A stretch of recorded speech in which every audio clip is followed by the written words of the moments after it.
여러분 안녕하십니까? 오늘은 새 정부 내각 임사 검증과 관련한 단독 보도로 뉴스 시작합니다. 한 화가가 미국에서 여러 차례 미술 전시에 작품을 냈습니다. 전시회 연곳은 워싱턴 총영사관 그리고 워싱턴 한국문화원이었습니다. 기간은 2009년에서 2011년 사이. 이 기간 주미대사는 이 화가의 남편이었고 이번에 윤석열 정부 초대 총리 후보로 지명됐습니다. 이른바 남편 찬스 의혹입니다. 조명아 기자가 단독 보도합니다. 한덕수 총리 후보자의 부인 최모 씨의 봄이 온다라는 서양어입니다.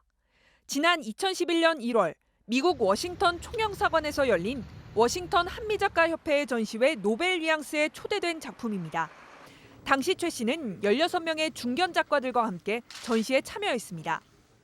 이 전시를 포함해 최 씨는 2009년부터 2011년까지 모두 5차례 워싱턴에서 열린 전시에 자신의 작품을 냈습니다. 전시 장소는 한 곳만 빼고 모두 워싱턴 총영사관이나 주미대사관 바로 옆에 있는 한국문화원이었습니다. 당시 주미대사는 남편인 한덕수 총리 후보자. 한 후보자는 2009년 2월부터 2012년 2월까지 주미대사로 재직했는데 부인의 미국 전시는 모두 이때 이뤄졌습니다. 부인 최 씨는 한 후보자가 주미대사로 부임하기 전엔 서울대 미대 동문전시회를 제외하면 국내에서 별다른 활동을 하지 않았습니다. 한 후보자도 부인의 직업을 가사라고 밝힐 정도였습니다. 미술계에선 작가의 해외 전시 이력이 경력에 도움이 된다고 말합니다.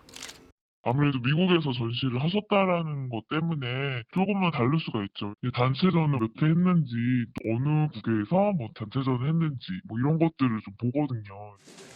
따라서 한 후보자가 부인이 작가로서의 경력에 도움을 주기 위해 전시회에 참여할 수 있도록 힘을 써준 게 아니냐는 의혹이 제기됩니다. 부인 최 씨는 한 후보자가 미국 대사를 마치고 한국에 돌아온 뒤 2012년 10월 첫 개인전을 열었습니다. 최 씨는 한 후보자가 무역협회장일 때 효성그룹과 부영주택 등의 그림 4점을 팔고 3,900만 원을 받았습니다. 취미 활동 정도를 벗어나지 않는 정도의 작품 활동을 했던 것으로 보입니다. 한덕수 후보자의 부인께서 어찌 보면 끼어들어간 거죠. 남편 찬스를 이용한 거다. 한덕수 후보자 측은 워싱턴 총영사관 로비와 한국문화원에는 평소에도 상시 미술 전시가 열리고 있으며 최 씨는 당시 주최 측의 간곡한 요청으로 작품 한 점을 전시에 낸 것으로 안다며 남편 찬스는 없었다고 해명했습니다. MBC 뉴스 조명아입니다. 근거 없이 제기되는 제 아들의 병력 의혹을 해소하기 위하여 제 아들로 하여금 수일 내로 공신력 있는 병원에서 다시 검사를 받도록 하겠습니다. 각종 의혹에 휩싸인 정호영 보건복지부 장관 후보자가 아들의 병역 의혹과 관련해서는 보신 대로 재검을 받겠다고 했습니다. 하지만 당분간 논란은 이어질 것 같은데요. 김인철 교육부 장관 후보자의 가족에 대해서도 이른바 아빠 찬스 의혹이 제기됐습니다. 김 후보자의 딸이 유명장학재단의 지원을 받아 미국 유학을 다녀왔는데 이때 김 후보자가 이 재단의 동문회장이었다는 겁니다. 조희원 기자가 취재했습니다. 김인철 교육부 장관 후보자 딸의 2016년 미국 코넬대 석사 논문입니다. 감사의 말에 풀브라이트 장학생으로 선정해준 한미교육위원 단장에게 특히 감사드린다고 써 있습니다. 풀브라이트. 한국 정부가 미국 국무부의 지원을 받아 유학생들에게 주는 장학금으로 70년 넘게 장학생을 배출해왔습니다. 한승수 전 국무총리, 한승주 전 외무부 장관 등 여러 저명 인사들이 풀브라이트 동문입니다. 매년 20명 안팎의 장학생을 선발하는데 최고 경쟁률은 6대 1. 연 5천만 원가량의 학비와 생활비는 물론 가족 수당까지 지급되는 데다 장학생으로 선발되는 것 자체가 미국 대학 합격에 유리해 경쟁이 치열합니다. 김 후보자의 딸이 장학생으로 선발된 건 2013년. 석사 과정 2년 동안 무려 1억 원가량의 지원금을 받은 것으로 추정됩니다. 문제는 김 후보자가 2012년부터 2015년까지 풀브라이트 동문 회장이었다는 겁니다. 재단 홈페이지에는 동문회가 장학생을 선발 관리하는 한미교육위원단 운영에 적극적으로 지원을 한다고 소개돼 있습니다. 당시 동문회장이었던 김 후보자가 장학생 선발 과정에 영향을 끼치지 않았는지 의심되는 대목입니다. 재단 측은 절차에 따라 선발했다고 밝혔습니다. 개인의 점수라든가 그런 건 어떻게 알려드리기가 힘들죠. 평가 지원 자격이라든가 그런 건 다 홈페이지에 나와 있는 대로 하는 거고요. 의혹은 또 있습니다. 김 후보자의 딸과 아들이 지난해 1, 2저자로 참여한 논문. 국내 상위권 대학 교수 3명이 함께 이름을 올렸습니다. 이 가운데 2교수는 풀브라이트 동문. 2020년 김 후보자의 아들이 참여한 논문의 1, 2저자이기도 합니다. 김 후보자는 동문회장 이후에도 2018년까지 한미교육문화재단의 감사를, 이후 지금까지 이사를 맡고 있습니다. 김 후보자의 자녀가 논문에 참여한 경위에 대해 한 교수는 함께 논문을 쓴 건 맞지만 김 후보자의 자녀인 것은 몰랐다고 말했고, 또 다른 교수는 연락을 받지 않았습니다. 김 후보자의 아내 역시 2004년 풀브라이트 재단의 지원으로 미국 대학의 교환 교수를 다녀왔습니다. 김 후보자 측은 일련의 의혹에 대해 장학생 선발 과정에 내부 관련자들은 일절 관여할 수 없는 구조라고 해명했습니다. MBC 뉴스 조희원입니다. 한동훈 법무부 장관 후보자를 둘러싼 부동산 의혹이 여럿 제기되고 있습니다. 10여 년간 소유했던 농지에 대해 논란이 일자 한 후보자는 어머니가 직접 농사를 지어왔다 이렇게 해명을 해왔는데, 가봤더니 근처 주민들은 농사를 지은 건 어머니의 가사도우미 부부였다고 말했습니다. 서울 서초구 아파트를 편법 증여받았다는 의혹도 함께 불거졌습니다. 이지선 기자의 보도, 춘천 MBC 백승호 기자가 함께 취재했습니다. 강원도 춘천의 한 농촌마을. 한동훈 법무부 장관 후보자는 지난 2004년 이 일대 농지 3,300여 제곱미터를 작고한 부친으로부터 상속받았습니다. 우리나라 농지법은 원칙적으로 농민이 아니면 농지 소유 자체를 금지하고 있습니다. 한 후보자는 상속 이후에도 어머니가 텃밭 농사를 계속했다며 문제가 없다고 해명했습니다. 그러나 마을 주민들의 이야기는 달랐습니다. 농사를 주로 지은 건 어머니가 아니라 가사 도우미 부부였다는 겁니다. 도우미로 일하는 내후분이 있었어, 내후분이. 도우미 아줌마가 서울을 왔다 갔다 하다가 남편하고 같이 들어와서 그 양반들이 이제 도마도도 심고 채소로 먹을 것도 이것저것 고추서부터 다 심고. 한동훈 후보자가 직접 와서 농사를 짓는 걸 보셨어요? 못 보셨어요? 아니요, 안 왔어. 한동훈은 안 왔어요. 한 후보자는 해당 농지를 13년 동안 가지고 있다가 2017년 시세 차익을 보고 팔았습니다. 농지임을 알면서도 오랫동안 보유하고 있었습니다. 공직자의 어떤 기본적인 도덕성이라든가 이런 것들에 비춰봤을 때 그 바람직한 그 소유였는지에 대해서는 좀 문제가 있다라고 볼 수 있을 것 같은데요. 이뿐만이 아닙니다.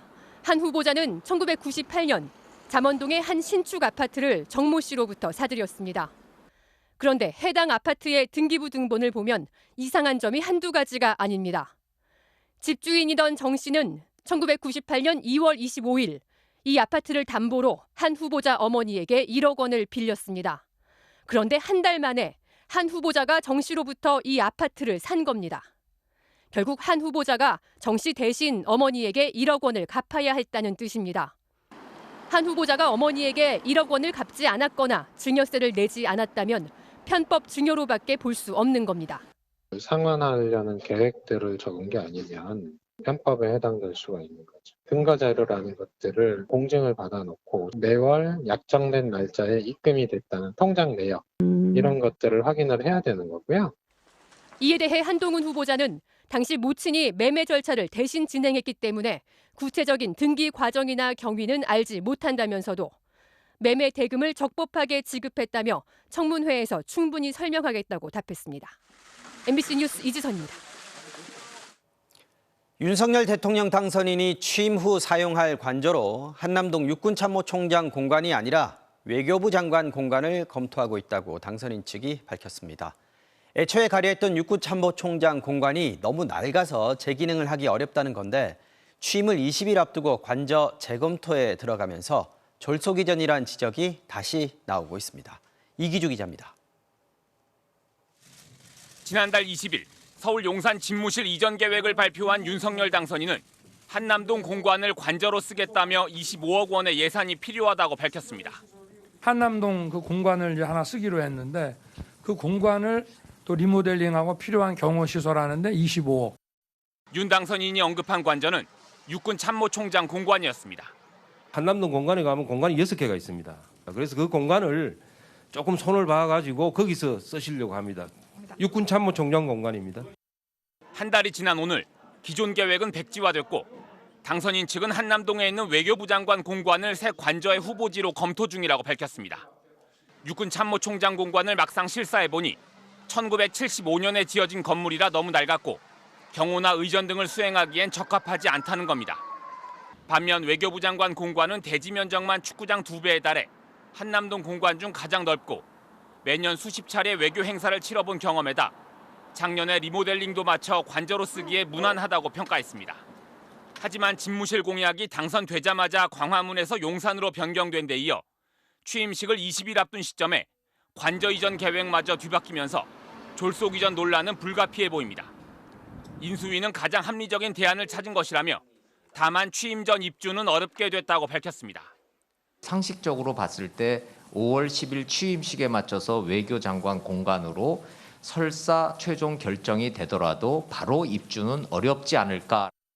결국 윤 당선인은 취임 후에도 당분간 서초동 자택에서 용산 집무실로 출퇴근해야 하는데 이 과정에서 시민 불편도 우려됩니다. 더구나 외교부 장관 공관은 만찬이나 접견 등 주요 외교 업무가 이루어지는 공간이라 당장 새 공관을 찾아야 할 외교부도 곤혹스러운 분위기입니다. 용산 집무실 이전으로 합참과 국방부도 이사를 해야 하는 데다 외교부 장관 공관까지 연쇄 이전이 불가피해지고 있습니다. MBC 뉴스 이기주입니다. 지난 2년여간 코로나 때문에 수학여행이나 야외 체험 학습 같은 교육 활동들도 모두 멈춰 있었죠. 다음 달부터 모두 정상화됩니다. 일선 학교들은 바빠졌는데요. 정영훈 기자가 취재했습니다. 2년 만입니다. 교실 밖으로 나온 아이들은 공원에서 봄에 피는 꽃과 나무 이름을 배웁니다. 이거 뭐라고 설명 들었어요? 탈주. 이 초등학교는 개학 이후 하루 최대 130명을 웃돌던 확진자가 최근 한 자릿수로 줄면서 현장 체험학습을 재개했습니다. 친구들이랑 같이 자연을 볼 수 있고 자연의 냄새를 맡을 수 있어서 좋아요. 전국의 학생 확진자는 3월 셋째 주 40만 명으로 정점을 찍은 뒤 계속 줄어 지난주 4분의 1 아래로 떨어졌습니다. 확진자 감소세가 뚜렷해지면서 다음 달부터 유치원과 초중고교는 원격 수업 없이 전면 등교합니다. 코로나 사태 이후 2년 만입니다. 그동안 감염 우려로 중단됐던 이동과 토론 수업은 물론 대규모로 이루어지는 야외 활동과 수학여행도 가능해집니다. 서울의 초중고교 20% 이상이 올해 안에 수련 활동과 수학여행을 계획하고 있습니다. 학교를 못 가거나 그러면 이제 애들 돌봐야 되는 문제가 있기 때문에 그런 부분 걱정을 좀 덜어드니까. 마스크를 제외한 학교 방역도 크게 완화됩니다. 일주일에 최대 2차례 이루어지던 자가키트 선제 검사는 자율에 맡기고 확진 학생 접촉자 조사도 중단됩니다. 이르면 5월 말 확진자 격리 의무 방침이 권고로 완화된다면 확진 학생들도 6월 말부터 시작되는 기말고사를 볼 수 있게 됩니다. 확진자 격리가 의무가 아니라 권고로 방침이 변경될 경우에는 등교라든가 기말고사 응시라든가 이런 것들이 다 이제 가능해집니다. 다만 밀집도가 높고 실내 활동이 많은 학교 특성을 감안해 발열 체크와 급식실 칸막이, 수시 환기 등 기본 방역 수칙은 당분간 그대로 유지됩니다. MBC 뉴스 정영훈입니다. 우리 정부는 실외에서 마스크를 벗어도 될지 여부를 다음 달 초에 결정하기로 했는데요. 미국은 마지막으로 남아있던 대중교통에서 마스크를 쓰도록 하는 조치를 풀었습니다. 프랑스와 독일은 마스크 착용을 풀었다가 확진자가 다시 급증했습니다. 여전히 조심스럽습니다. 워싱턴에서 왕종명 특파원이 보도합니다.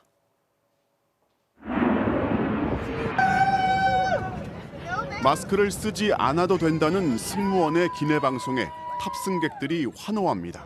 당초 다음 달 초까지 마스크를 착용해야 했던 조치를 연방법원이 무효라고 판결했습니다. 기껏해야 바이러스 비말을 가두기는 하겠지만 마스크 착용자나 운송수단을 소독하지는 못한다는 겁니다. 판결 이후 정부는 대중교통의 마스크 착용을 의무가 아니라 선택에 맡긴다고 했습니다. Mr. President, people continue to wear masks on planes? That's up to them.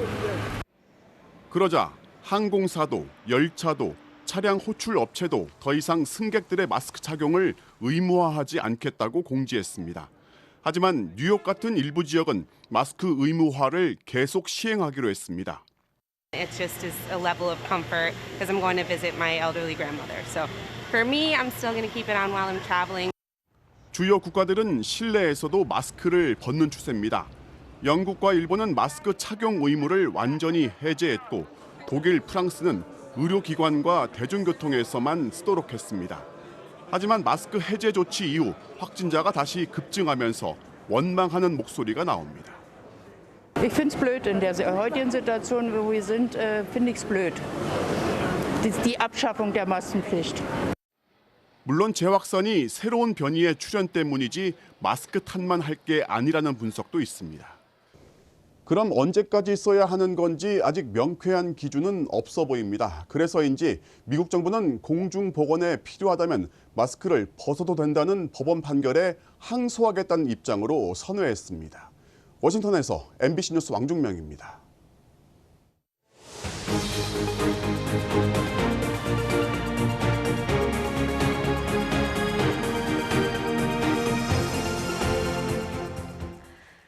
자, 지금부터는 이른바 검수완박을 둘러싸고 긴장감이 고조되고 있는 정치권과 검찰 소식 집중적으로 들여다보겠습니다. 민주당이 수사권 분리 법안을 빨리 통과시키기 위해서 소속 의원을 탈당시키는 배수진을 쳤습니다. 민영배 의원이 탈당을 해서 무소속 자격으로 법사위 안건조정위원회에 참여한다는 건데요. 국민의힘과 정의당은 용납할 수 없는 꼼수다, 민주주의 테러라면서 강하게 반발했습니다. 먼저 김민찬 기자가 취재했습니다.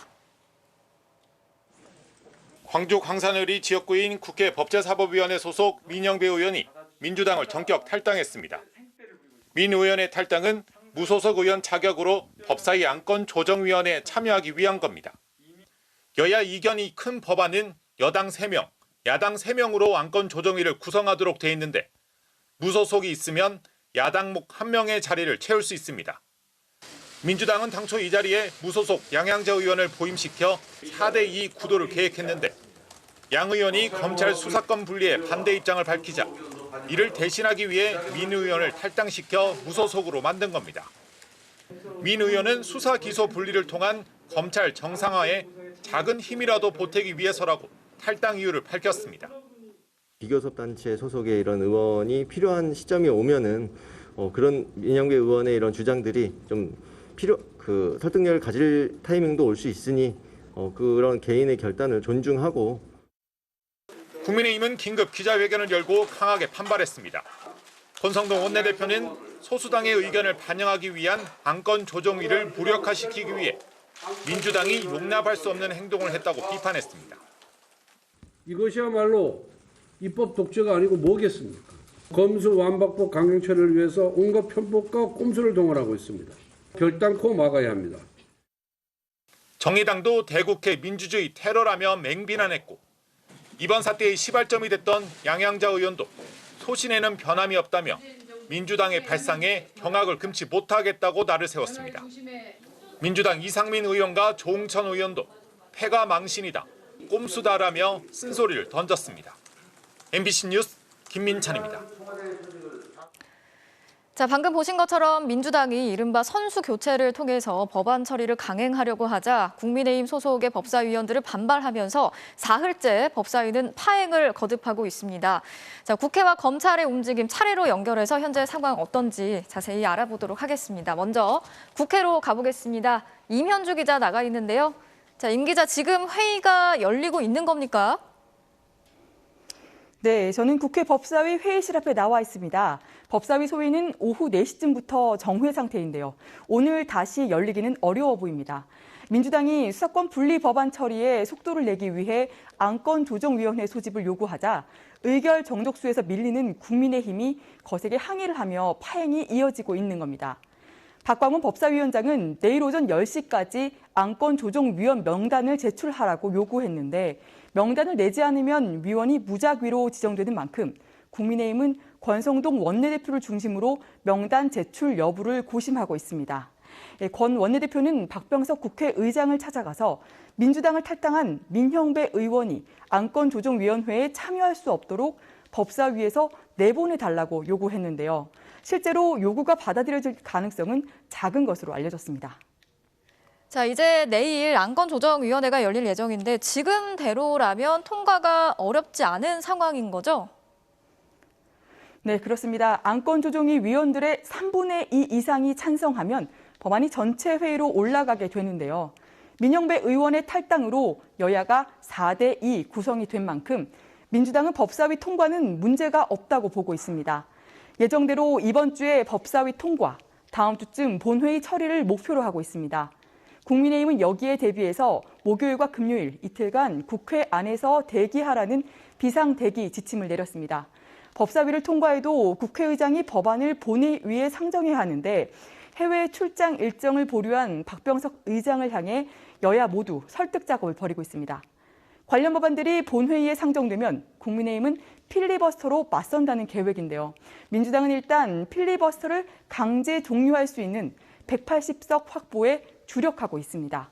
또 본회의를 여러 번 여는 방식으로 필리버스터를 막고 수사권 분리 법안을 통과시킨다는 계획입니다. 지금까지 국회에서 MBC 뉴스 임현주입니다. 자, 임현주 기자와 함께 국회 상황 알아봤고요. 이번에는 국회 상황에 촉각을 곤두세우고 있을 검찰로 가보도록 하겠습니다. 자, 어제 전국 평검사 대표 회의에 이어서 오늘은 전국 부장검사 대표들의 회의가 예고돼 있었는데요. 서울중앙지검의 정상빈 기자 나가 있습니다. 자, 정 기자, 지금 부장검사 회의가 시작이 됐습니까? 네, 전국 부장검사 대표들은 조금 전 저녁 7시부터 이곳 서울중앙지검 2층 대강당에 모여 회의를 시작했습니다. 전국 각 검찰청 대표 부장검사가 70명 가까이 모였는데요. 평검사 회의나 검사장 등 고위 간부 회의는 종종 있었지만 중간 간부인 부장검사들이 모이는 건 매우 이례적입니다. 이른바 검수완박에 대한 반대와 성토가 직위별로 이어지는 모습인데요. 일과 시간 이후 저녁에 회의가 시작된 만큼 회의는 밤 늦게까지 이어질 것으로 보입니다. 자, 어제 열린 평검사 대표 회의는 오늘 새벽까지 이어졌죠. 말 그대로 밤샘 토론을 벌였는데요. 어떤 결과가 나왔는지 좀 정리를 해볼까요? 네, 전국 평검사 대표 회의는 10시간을 넘겨 오늘 새벽 5시 넘어서 끝났습니다. 평검사 대표 200명이 입장문 문구 하나하나 함께 결정했다는데 그 일부를 들어보시죠. 범죄자들에게는 면죄부를, 피해자에게는 고통만을 가중시키는 범죄 방치법으로 전락할 것입니다. 검찰은 반성이 없다는 지적을 의식한 듯 국민의 신뢰를 회복할 수 있도록 노력하겠다고 입장문을 시작했는데 주 내용은 법안에 위헌 소지가 있고 국민들에게 피해가 돌아갈 수 있다는 기존 검찰 입장을 되풀이했습니다. 자구책도 제시했는데요. 국민들이 직접 중대범죄 수사에 참여해 검찰을 견제하는 외부적 통제장치, 또 검찰 내부에서 공정성과 중립성을 감시할 평검사 회의의 정례화, 이렇게 양방향의 장치를 제안했습니다. 앞서 검찰이 권한에만 시끄럽다고 지적했던 박범계 법무장관은 검사들 스스로 통제장치를 거론한 게 의미 있다고 평가했습니다. 내일은 서울고검 산하의 검찰청 수사관들이 수사권이 폐지되면 수사관 직업 자체가 사라진다며 긴급회의를 열기로 했습니다. 지금까지 서울중앙지검에서 전해드렸습니다. 자, 조금 전에 들으신 것처럼 평검사 대표들은 시민들이 직접 수사 과정에 참여하는 형태의 견제 장치를 제안했습니다. 어떤 사건에 대해서 수사에 착수할지 말지, 또 기소를 할지 말지 이 모든 과정을 시민들이 결정하는 미국식 대배심 제도를 말하는데요. 자, 과연 이게 설득력이 있는 방안인지 궁금하시죠? 손구민 기자가 정리했습니다.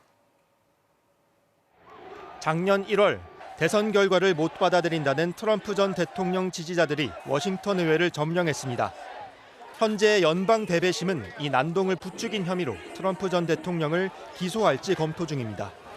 조지아주 대배심은 트럼프 전 대통령의 부정선거 의혹에 대해 검찰의 수사 개시를 결정했습니다.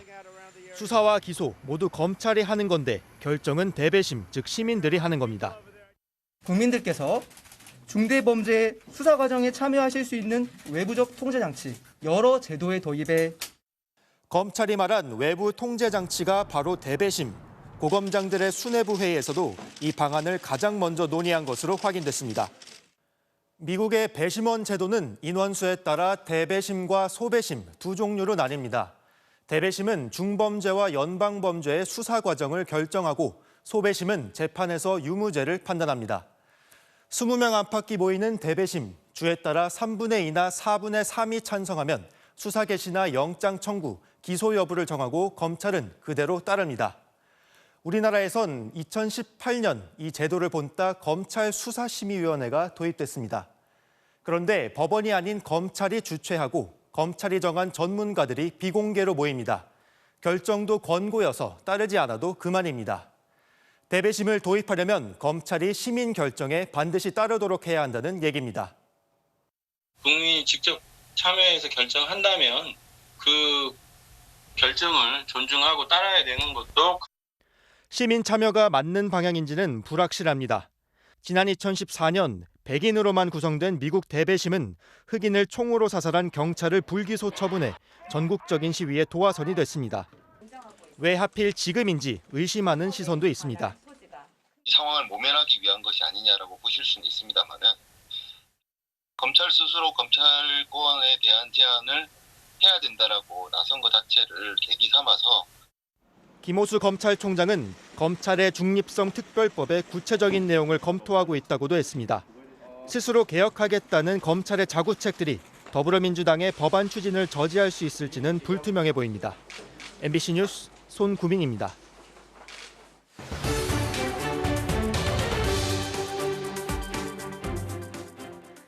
배달의 민족이나 쿠팡이츠 같은 배달 앱의 전성시대. 하지만 배달료와 수수료가 크게 오르면서 그만큼 갈등도 커지고 있죠. 자, 소비자도 플랫폼도 식당도 그리고 배달 기사도 모두에게 이득이 되는 길은 없는 걸까요? 오늘 저희는 몇 가지 사례를 통해서 플랫폼 시대의 대안을 모색해 보려고 합니다. 먼저 임상재 기자의 보도부터 보시겠습니다. 경기도 분당의 배달 전문 족발집. 배달의 민족 주문. 주문이 들어오고 포장이 끝나면 배달 기사가 도착합니다. 안녕하세요. 안녕하세요, 사장님. 네, 감사합니다. 다른 배달 식당들과 다를 게 없어 보이지만 이 족발집은 특별합니다. 식당 사장님도 배달 기사도 모두 같은 협동조합 조합원입니다. 성남시 식당 사장 100여 명은 지난 2월 함께 모여 배달 협동조합을 만들었습니다. 배달비와 수수료 부담이 커지자 아예 직접 배달에 뛰어든 겁니다. 비용이 얼마나 줄었을까? 기존 배달 대행 업체를 이용하면 한 달 가맹비만 최소 20만 원. 배달 기본료는 1.3km까지 4,500원입니다. 협동조합은 한 달 조합비 10만 원, 배달 기본료는 1.5km까지 4,300원입니다. 가맹비도 아끼고 똑같이 1.5km 배달하면 400원 정도 쌉니다. 월마다 이제 빠져나가는 금액이 일단은 월에 이제 20만 원씩 벌써 감소가 됐고요. 이제 배달 요금도 이제 벌써 30만 원이 이제 차이가 나기 때문에 배달 기사들의 수입도 조금 늘었습니다. 배달 대행 업체는 배달비 4,500원에서 수수료 500원을 떼지만 협동조합은 4,300원에서 200원만 뗍니다. 100원 차이지만 적지 않습니다. 수입이 좀 체감이 돼요? 네, 체감은 되죠. 100원은 미미하지만 이게 쌓이고 쌓이다 보니까 수입에는 차이가 나게 되죠. 아직은 분당, 서현동, 정자동, 순회동만 가능하지만 조합원이 되고 싶어하는 식당 사장님들은 계속 늘어나고 있습니다. 범위가 좀 빨리 넓어졌으면 좋겠어요. 그럼요. 빨리 와달라고 제가 계속 얘기를 하고 있는데. 협동조합의 최종 목표는 배달뿐만 아니라 주문까지 직접 받아 배달 플랫폼에서 독립하는 겁니다. 배민원이랑 쿠팡이츠가 단건 배달을 수행하면서 배달 시장을 교란시켜 왔거든요. 근데 저희는 이제 그런 부분을 좀 바로잡고 싶고요. MBC 뉴스 임상재입니다. 사실 코로나가 터지기 전만 해도 보통은 직접 식당에 전화를 걸어서 음식 배달을 시켰었죠. 그런데 불과 몇 년 만에 배달 플랫폼 없이는 살 수 없는 시대가 됐습니다. 자, 이왕이면 모두가 좋은 방향으로 함께 윈윈하는 방법이 있다면 정말 좋겠죠. 저희가 전문가에게 물어봤는데 답변이 그렇게 낙관적이지는 않았습니다. 그래도 방법이 없는 건 아니겠죠. 임경아 기자가 취재했습니다. 서울 반포의 치킨집. 코로나 전인 2018년만 해도 전화기 6대를 두고 주문을 받았습니다. 하지만 지금은 딱 2대. 그나마 거의 울리지 않습니다. 배달 앱이 모든 걸 바꿔놨습니다. 매출은 거의 그대로인데 수수료와 배달료 부담만 커졌습니다. 3년 전만 해도 제가 한 달에 아무리 못 벌어도 1,200원 가져갔어요. 지금은 아무리 잘 가져가야 한 800, 900? 쓰는 배달앱은 5개나 됩니다. 배달의 민족 배민원, 요기요 쿠팡이츠, 그리고 BBQ 자체 앱까지. 그런데 어디로 주문받는지에 따라 수익이 확 달라집니다. 18,000원짜리 치킨 한 마리를 팔면 배민원에서는 1,500원, 쿠팡이츠에서는 2,000원이 남지만 BBQ 자체 앱으로 주문받으면 4,000원이 남습니다. 수수료가 없기 때문입니다. 그게 사장님한테 부담이 크세요? 크죠. 엄청나게 크죠. 왜냐면은 제가 하루에 평일날 기준으로 100마리를 닭을 팔아요. 한 달에 500 이상 돈이 차이가 나는 거예요. 자체 앱은 할인 쿠폰도 많아서 소비자도 치킨집 사장도 다 이익이라고 합니다. 자사 앱으로 4,000원 할인 행사인가 해요. 가장 안타까운 부분은 뭐냐면 손님들이 몰라요. 모르니까 못 시켜 먹는 거예요. 본사는 수수료 대신 고객 데이터를 확보합니다. 어느 동네에서 어떤 날씨에 누가 뭘 많이 시키는지 데이터를 모아 새로운 메뉴도 개발합니다. 수수료가 싼 제3의 배달 앱도 등장했습니다. 신한은행이 새로 출시한 땡겨요. 사장님도 좋고 고객님도 좋은 착한 리뷰. 은행이 왜 음식 배달에 뛰어들었을까? 식당, 배달기사, 소비자들의 빅데이터 때문입니다. 빅데이터를 모아 대출 상품 개발에 활용합니다. 저희는 실시간으로 가맹점주의 매출의 흐름과 추이를 통해서 좀 더 많은 분들에게 대출을 해줄 수 있는 여지가 생긴 겁니다. 하지만 이런 시도들은 아직 영향력이 크지 않습니다. 플랫폼 없이는 살 수 없는 시대. 모두가 윈윈하는 방법은 없을까? 전문가의 견해는 낙관적이지 않습니다. 시장이 독점화되고 있고 이 상태로 가다가는 도저히 시장에 어떤 변화가 없을 거라고 생각하고 있는 거고요. 그런 건 정부가 개입을 할 수밖에 없는 거죠. 거대 플랫폼과 소상공인, 그 둘 간의 공정한 거래를 위해서는 결국 규제가 필요하다는 뜻입니다. MBC 뉴스 임경아입니다. 서울시장 공천 문제를 두고 민주당 분위기가 심상치 않습니다. 당 전략공천위원회가 송영길, 박주민 공천 배제 결정을 내렸는데요. 당사자는 물론이고 지도부에서도 반대 입장이 나오면서 충돌이 빚어지는 모습입니다. 국회 연결해 보겠습니다. 자, 김정인 기자, 민주당 지도부가 오늘 이 문제에 대해서 결론을 내리는 거죠? 네, 잠시 뒤 저녁 9시부터 민주당 비대위 회의가 이곳 당대표 회의실에서 시작이 됩니다. 당직자들과 일부 위원들이 도착하고 있는데요. 분위기는 무겁게 가라앉아 있습니다. 서울시장 공천에 대한 최종 결정은 비대위가 내리게 되는데요. 윤호중 비대위원장은 오늘 회의에서 송 전 대표의 공천 배제에 대해서 결론을 내리려고 한다, 이렇게 밝혔습니다. 서울시장 후보에 새로운 인물을 전략 공천할지 아니면 송 전 대표 등 기존 신청자들을 포함해서 경선을 치를지 오늘 회의에서 되도록 결론을 내린다는 방침입니다. 근데 이 사안이 자칫하면 공천 잡음 정도로 끝나지 않을 수도 있지 않습니까? 이 상황 지금 어떻게 봐야 됩니까? 일단은요, 대선 책임을 지고 물러난 전 대표가 한 달 만에 출마하는 걸 두고 논란이 있었죠. 그 갈등이 터져 나왔다, 이렇게 볼 수 있습니다. 양쪽의 말 들어보시죠. 대선에 대한 패배에 대한 책임을 지고 당대표를 사퇴하겠다라고 하면서 사퇴했으니 이제는 책임이 없어진 것인가라고 하는 것을 되묻고 싶고요. 서울시장 선거는 경선을 하지 않겠다는 건 패배 선언과 다를 바 없다고 생각합니다. 국민과 당원의 뜻에 따라 서울시장 공천을 바로잡겠습니다. 여기에다 송영길 전 대표는 자신을 공천 배제한 게 대선 패배의 책임으로 연결해서 이재명 고문의 정치 복귀를 반대하는 선제 타격의 의미가 있다고 주장하면서 계파 갈등에 불을 지폈습니다. 이런 가운데 민주당 비대위는 서울시장 후보 중 한 명으로 꼽혔던 박영선 전 장관을 면담할 계획이었지만 당내 갈등이 불거지면서 일단은 취소됐습니다. 민주당이 오세훈 현 시장에 맞설 인물을 찾지 못한 데다 내용까지 겹치면서 혼란스러운 모습입니다. 지금까지 국회에서 MBC 뉴스 김재경입니다. 오늘은 42번째 장애인의 날입니다. 장애인 권리 보장을 요구하는 장애인 단체들의 행동이 잇따랐습니다. 인수위가 내놓은 장애인 정책을 비판하면서 내일부터 지하철 출근길 시위를 재개하겠다고 예고했는데요. 인수위는 이동권과 관련해 가능한 정책을 충분히 내놨다면서 유감을 나타냈습니다. 이동경 기자가 전해드립니다.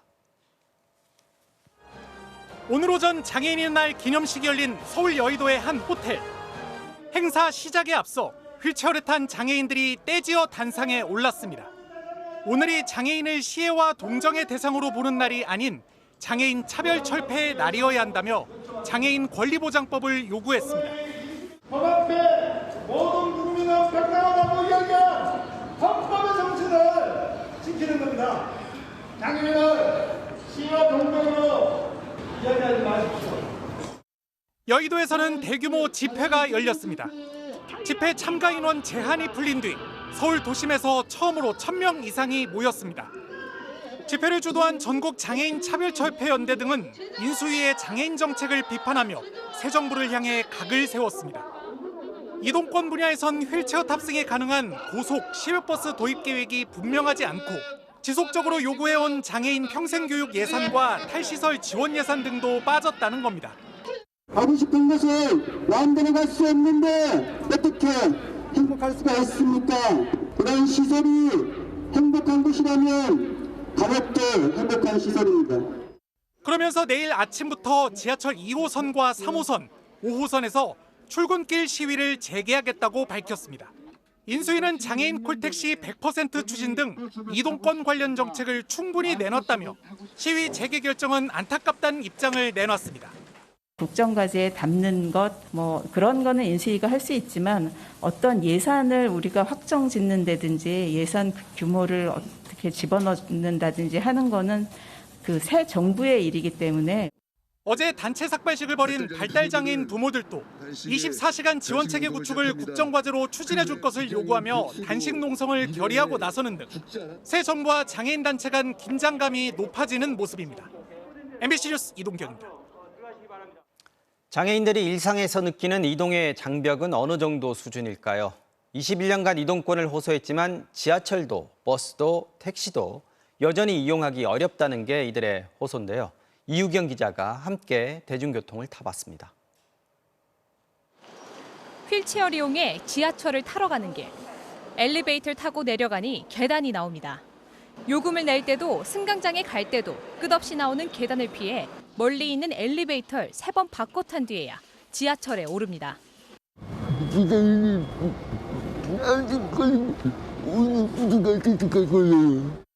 지하철을 탈 땐 승강장 사이 틈에 바퀴가 낄까 봐 늘 불안합니다.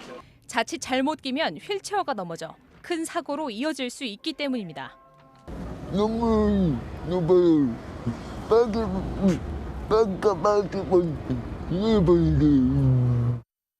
이번엔 장애인 콜택시를 불러봤습니다. 호출을 하려고 보니 예상 대기 시간이 48분에 이릅니다.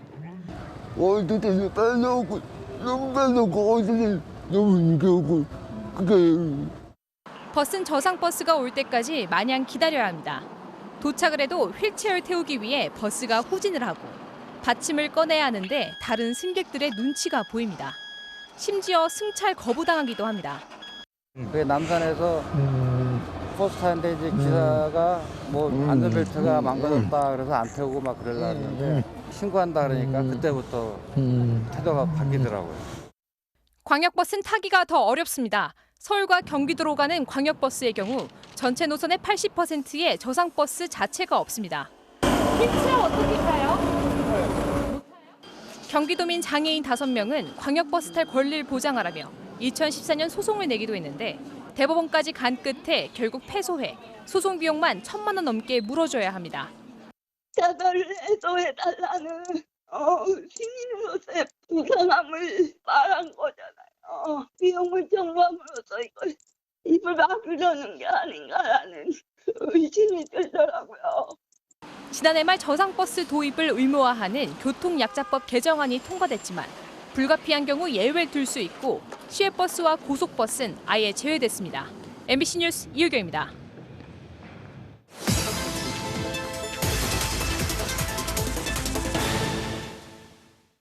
바로간다 기후환경팀 류현준 기자입니다. 물이나 음료수를 담는 이 투명 페트병 잘 아시죠? 지난해 12월부터는 아파트나 단독주택 할 것 없이 투명 페트병을 버릴 때는 이렇게 라벨을 떼서 따로 분리해 버려야 합니다.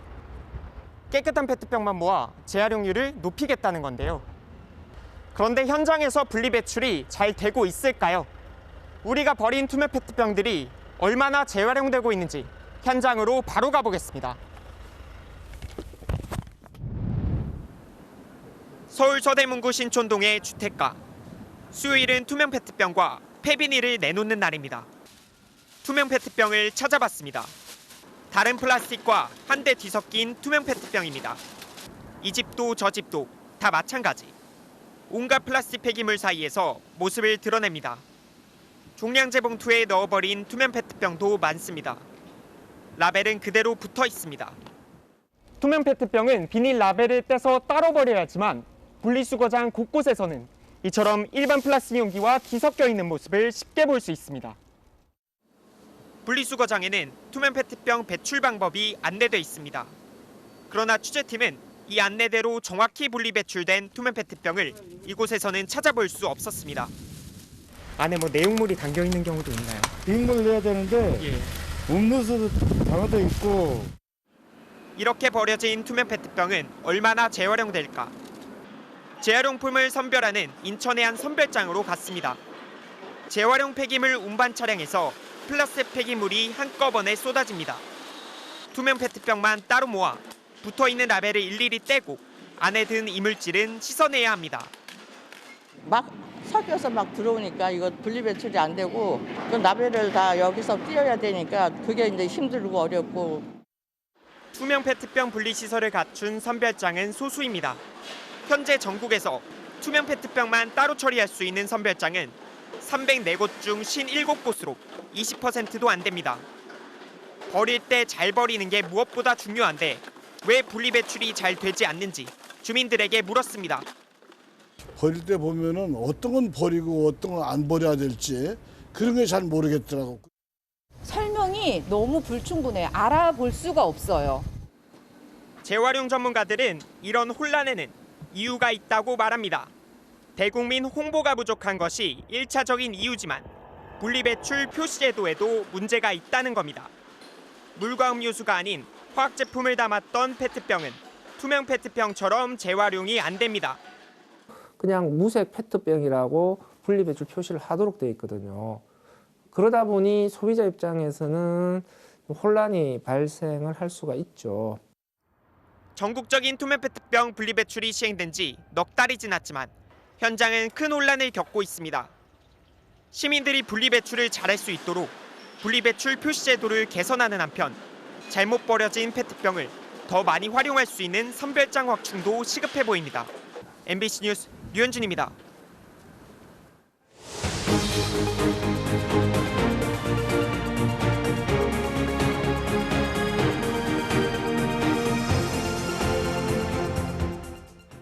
우크라이나 동부 돈바스 지역 공격을 시작한 러시아군은 일단은 남부 도시 마리우폴 함락을 1차 목표로 삼은 것으로 보입니다.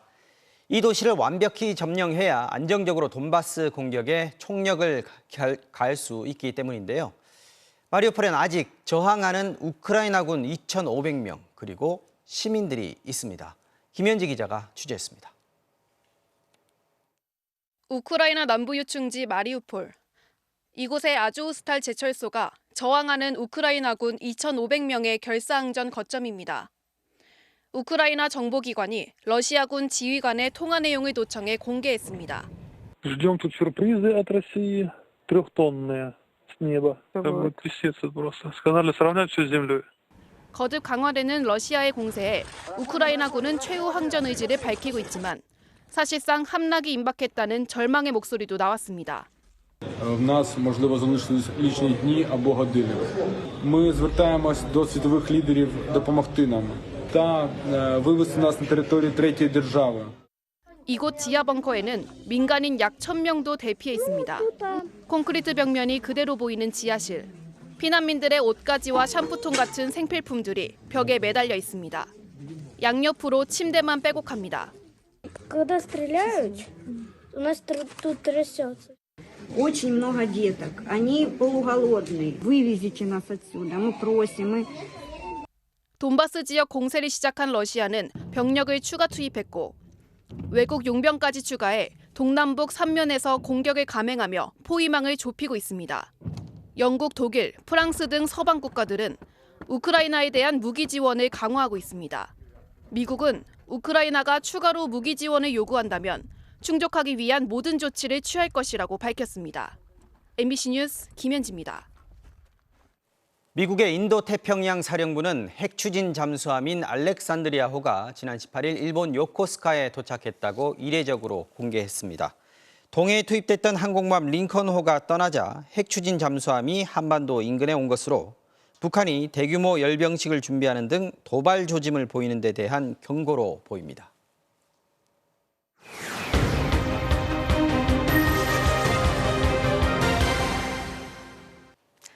자, 어느 날 갑자기 나도 모르는 세금 신고 내역을 확인했다면 정말 황당하겠죠. 알고 보니까 피해자랑 이름이 똑같은 현직 의사가 피해자의 개인 정보를 빼돌려서 허위 신고를 한 것으로 드러났는데요. 어떤 일이 있었던 건지 제보는 MBC 구나연 기자가 취재했습니다. 작년 5월 종합소득세를 신고하기 위해 국세청 사이트에 접속한 박모 씨. 뜻밖의 460만 원의 사업소득이 발생했다는 신고 내역을 발견했습니다. 직장인인 박 씨는 사업을 한 적이 없습니다. 이상하다는 생각에 다른 내역도 확인했더니 2018년부터 2020년까지 4건, 800만 원 넘는 사업소득이 신고돼 있었습니다. 몰랐던 사이에 벌지도 않은 소득에 대해 세금을 내왔던 겁니다. 자초지종을 따지자 세무서 측은 명의가 도용된 것 같다며 세금을 취소해주겠다고 했습니다. 피해자의 소득과는 전혀 상관이 없는 그런 부분을 발견하게 됐고 3년이란 동안, 오랜 시간 동안 피해자의 명의를 도용해서 세무서 확인 결과 명의를 도용한 사람은 박 씨와 이름이 똑같은 현직 의사. SNS 구독자가 8만 명이 넘는 인사였습니다. 이 의사는 SNS 홍보를 하려는 기업들로부터 고가의 시계 등을 후원받았습니다. 그런데 이후 기업들이 세무 신고를 위해 개인정보를 요청하자 피해자의 주민등록번호를 제공했던 겁니다. 해당 의사가 낸 운전면허증 사본입니다. 의사 박 씨의 사진이 붙어 있지만 주민번호에는 피해자 박 씨의 정보가 적혀 있는 위조된 면허증입니다. 수사에 착수한 경찰은 이 의사가 서울의 한 대학병원에 근무할 때 통원치료 경력이 있는 피해자의 정보를 수집한 것으로 파악했습니다. 병원에 환자로 등록된 피해자의 개인정보를 의사의 지위를 이용해서 수집 취득하여 SNS에서 활발히 활동하던 의사 박 씨는 취재가 시작되자 계정을 비공개로 바꿨다가 하루 만에 아예 삭제했습니다. 취재진과의 통화에선 우발적 행동이었다며 사실상 명의 도용을 시인하면서도 경찰이 보완 수사 중인 사안이라며 구체적으로 해명하진 않았습니다. 그러면서 적극적으로 소명하기 위해 노력 중이라고 덧붙였습니다. 경찰은 주민등록법과 개인정보보호법 위반, 공문서 위조 등의 혐의로 의사 박 씨를 불러 조사했습니다. MBC 뉴스 구나연입니다. 강아지를 끔찍하게 학대하는 사건이 잇따르고 있죠. 이번에는 땅에 산채로 묻혀있던 개가 구조됐습니다. 이따금 기자가 취재했습니다. 제주시의 한 하천 옆 자갈밭. 개 한 마리가 코만 나온 상태로 묻혀 있습니다. 어제 아침 주변을 산책하던 한 주민은 이상한 소리를 들었습니다. 우는 소리가 계속 난 거예요. 새 소리도 아니고 같고 이상하다 그 소리를 쫓아갔죠. 개라는 건 잘 몰랐고 그냥 코가 보이더라고요. 뭐가 까만 게. 자갈밭을 파헤치고 개를 구조해보니 등골이 보일 정도로 야위었고 곳곳에 상처가 난 상태였습니다. 처음에 불안 증세가 있어서 좀 떠는 경향이 있었고 이제 피부병이랑 우측 앞발의 상처를 확인해서 발견 당시 개가 묻힌 자리 위로는 돌무더기가 쌓여져 있었습니다. 경찰은 누군가 학대 목적으로 개를 산채로 묻었을 것으로 보고 하천 주변에 CCTV를 확보해 분석하고 있습니다. 개의 등록칩으로 확인된 주인은 구조되기 3, 4일 전쯤 강아지를 잃어버렸다고 진술한 것으로 전해졌습니다. 제주에서는 일주일 전에도 비슷한 개 학대 사건이 발생했습니다. 누군가 유기견의 다리를 묶고 입을 테이프로 꽁꽁 싸맨 채 유채꽃밭에 버려놓은 겁니다. 제주 지역 동물보호단체는 최근 잇따른 동물학대 사건과 관련해 기자회견을 열어 엄벌을 촉구할 계획입니다. MBC 뉴스 이따금입니다. 선 이자를 떼고 원치도 않는 물품을 강제로 파는 방식으로 사채업을 한 불법 대부업자들이 경찰에 적발됐습니다. 김정우 기자가 취재했습니다. 파란색 상자를 든 수사관들이 한 가정집으로 들이닥칩니다. 서랍을 열어보고 가방 안도 꼼꼼히 살펴봅니다. 컴퓨터 내부의 파일까지 확인합니다. 미등록 대부업자의 집에서 불법 대출 서류를 찾기 위해 출동한 경찰관들입니다. 적발된 대부업자는 신용이 낮아도 대출이 가능하다며 급전이 필요한 사람들을 모아 선이자를 떼고 다단계 물품까지 떠넘겼습니다. 400만 원을 빌리러 가면 13%인 50만 원의 선이자부터 빼고 필요도 없는 건강보조식품을 사라면서 식품값 60만 원까지 뺀 뒤 빌려주는 식입니다. 우리가 필요 없다고 해도 따가면 그럼 돈 못 주겠다 이런 식. 이자율도 터무니없었습니다. 한 업자는 22명을 상대로 7,550만 원을 빌려주고 1억 원 넘는 이자를 챙겼는데 그중에는 무려 2,840%의 고금리를 적용한 경우도 있었습니다. 원리금을 못 갚으면 밤 10시 이후에도 집까지 찾아가 협박하는 일까지 벌어졌습니다. 계속 협박하죠. 애들한테 전화하는데 신고를 안 하면 칼로 찔러 다 죽여버리게.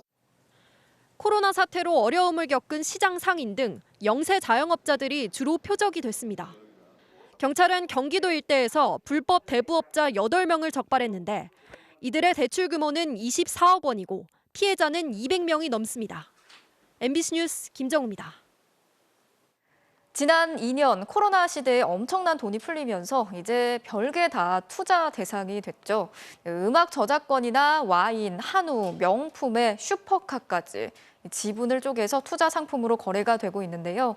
금융당국이 이런 지분 쪼개기 투자를 앞으로는 펀드처럼 규제하고 투자자를 보호하기로 했습니다. 고은상 기자가 전해드리겠습니다.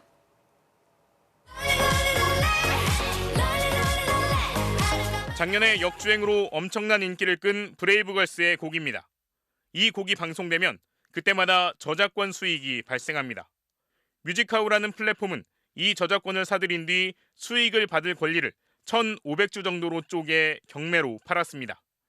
매달 저작권 수익도 받고 마치 주식처럼 권리 자체를 사고 팔 수도 있습니다. 매달 저작권료가 내 손에. 시세 차익으로 추가 수익까지. 17만 명이 마치 주식처럼 이런 음원 저작권에 투자했습니다. 하지만 투자에는 위험이 따릅니다.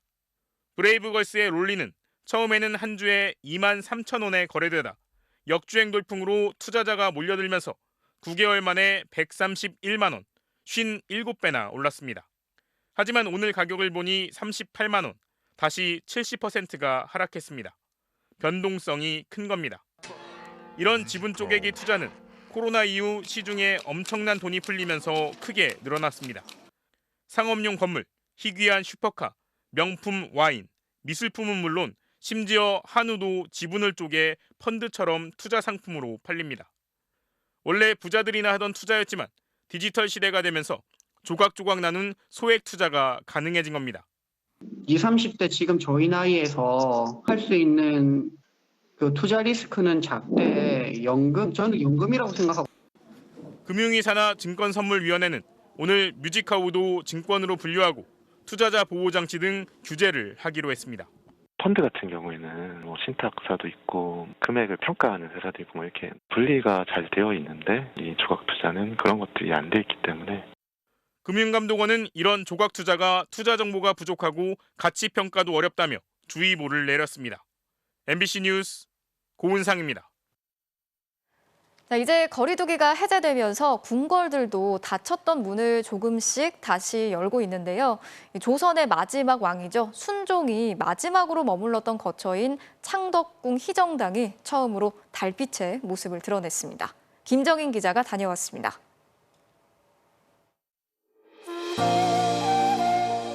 해가 저물면 낮과는 다른 궁의 비밀스러운 모습이 깨어납니다. 청사초롱을 들고 발걸음을 옮기면 창덕궁의 정전, 인정전이 은은한 조명 속에 위엄을 드러냅니다. 왕을 상징하는 1월 오봉도도, 하늘로 뻗은 처마의 곡선도 밤에 더 두드러집니다. 달빛에 처음 공개되는 희정당. 조선의 마지막 왕 순종이 머물던 곳입니다. 중앙홀의 샹들리에가 왕의 집무실을 환히 밝히고 곳곳에 놓여 있는 근대식 가구들이 외국 사신을 접견했던 마지막 왕을 떠올리게 합니다. 100여 년 전 순종은 당대 최고의 화가 해강 김규진에게 조선의 절경을 그리게 했는데 희정당 벽면 한가득 금강산과 총석전이 펼쳐져 있습니다.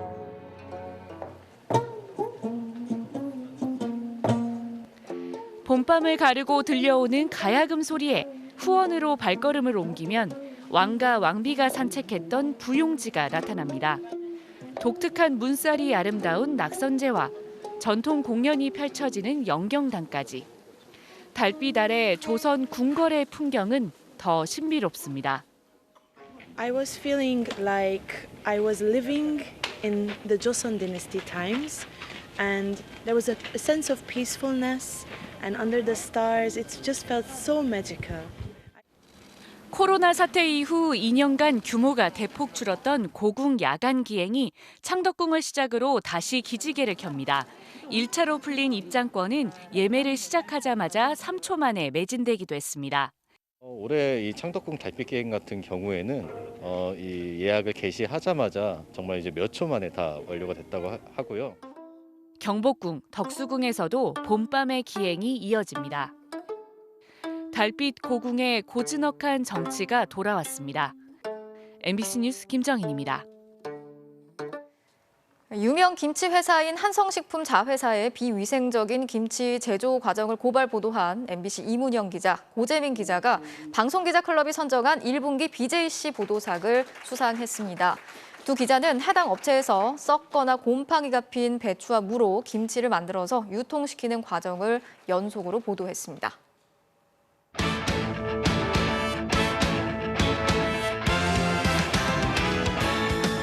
수요일 밤 스포츠 뉴스입니다. 중학생 토르로 불리는 투포한 박시훈 선수가 종별 선수권 대회 신기록을 작성했습니다. 본격적인 근력 운동까지 시작하면서 미래에 대한 기대를 더욱 높이고 있습니다. 김태훈 기자입니다. 중학교 3학년 박시훈은 차원이 달랐습니다. 우렁찬 기합과 함께 한참을 날아간 포환. 19m 82. 대회 신기록에 2위와의 격차가 3m가 넘는 압도적인 우승. 하지만 박시훈은 만족할 수 없었습니다. 지난달 소년체전 예선에서 세운 자신의 기록에 많이 못 미쳐섭니다. 한 1m 정도 더 못 던졌어요. 제 자신도 좀 처지게 대회에 임했던 것 같아서 좀 아쉬움이 많이 남았던 경기인 것 같아요. 3년 전 초등학교 6학년 시절부터 엄청난 괴력을 발휘해 얻은 별명 토르.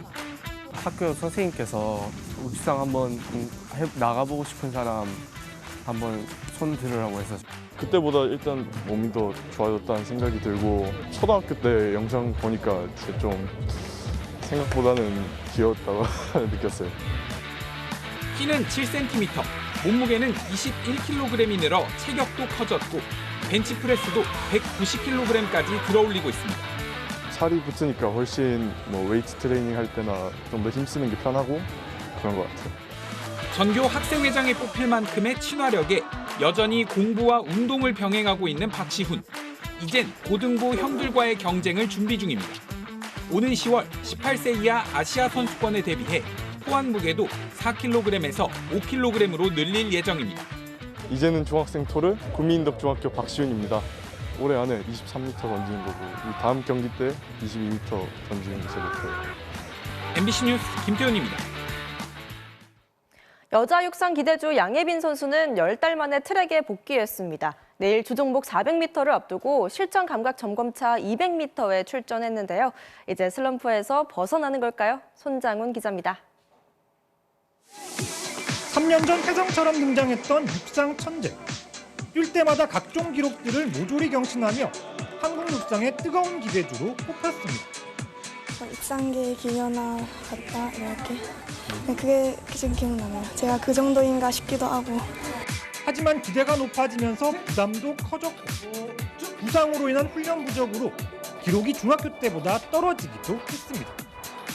그리고 지난 2년 동안 대주에만 출전하고 개인전엔 거의 모습을 드러내지 않았습니다. 그러던 양예빈이 10달 만에 개인전에 나섰습니다. 200m 예선 1조. 4레인에서 출발한 양예빈은 초반부터 빠르게 치고 나왔고 마지막 선두 경쟁에선 힘을 빼고 2위로 결승선을 통과했습니다. 내일 펼쳐질 두 종목 400m에 대비해 실전 감각만 확인한 겁니다. 오랜만에 이렇게 약간 시합 그 분위기 있어서 좀 떨렸어요. 지난해 말 학교를 옮기면서 몸도 마음도 조금은 편해졌습니다. 좋은 분위기고 편하게 잘 지낼 수 있었어요. 아직까지는 좀 100%는 아닌 것 같아요. 어느새 고3. 이제는 간절하게 태극마크를 원하고 있습니다. 정말 시간이 엄청 빠른 것 같아요. 일단 제 몸이 올라오고 기록에 통과해야 하니까 그거 통과하면은 나가고 싶어요. MBC 뉴스 손장훈입니다. 한국 탁구의 신유빈 선수에 이어 또 하나의 거센 10대 바람이 불고 있습니다. 만 16살의 김나영 선수가 쟁쟁한 선배들을 모두 제치고 가장 먼저 아시안게임 출전권을 따냈습니다. 박주린 기자입니다. 172cm 큰 키에서 나오는 강력한 공격. 위기에도 물러서지 않는 배짱까지 16살 김나영의 존재감은 도드라졌습니다. 아시안게임 1차 선발전에서 서효원과 양하은 등 쟁쟁한 선배들을 차례로 격파한 김나영은 7승 1패의 압도적 성적으로 1위를 차지하며 세계 랭킹으로 자동 선발된 전지희를 제외하고 가장 먼저 항저우행을 확정지었습니다. 이런 결과는 전혀 생각하지 못했어서 일단 지금 실감 잘 안 나는데 너무 좋아요. 초등학교 때부터 두각을 나타냈던 탁구 신동. 인천가자초등학교 6학년 김나영입니다. 그리고 장래희망은 우리나라를 대표하는 국가대표가 될 것입니다. 지난 1월 그 첫 번째 꿈을 이뤘고 최선을 다해서 5명 안에 들면 좋을 것 같아요. 그때서야 좀 실감이 나지 않을까. 이후 석 달 만에 두 번째 꿈마저 현실로 바꿔놓았습니다. 지난해 중학교를 졸업한 뒤 곧바로 실험 무대에 뛰어든 김나영은 2년 차에 만개한 기량을 뽐내고 있습니다. 1살 많은 신유빈이 부상으로 주춤한 사이 2주 전 종별선수권 3관왕에 오른 데 이어 아시안게임 선발전에서도 정상에 오르며 여자 탁구의 차세대 주자를 놓고 치열한 경쟁을 예고했습니다. 유빈 언니는 저한테 선의의 경쟁자인 것 같아요. 긍정적인 생각하면서 훈련에 임하고 그러다 보면은 메달 딸 수 있는 기회도 올 것 같아요. 신유빈에 이은 김나영의 등장으로 여자 탁구는 본격적인 세대 교체의 신호탄을 쏘아 올렸습니다. MBC 뉴스 박주린입니다.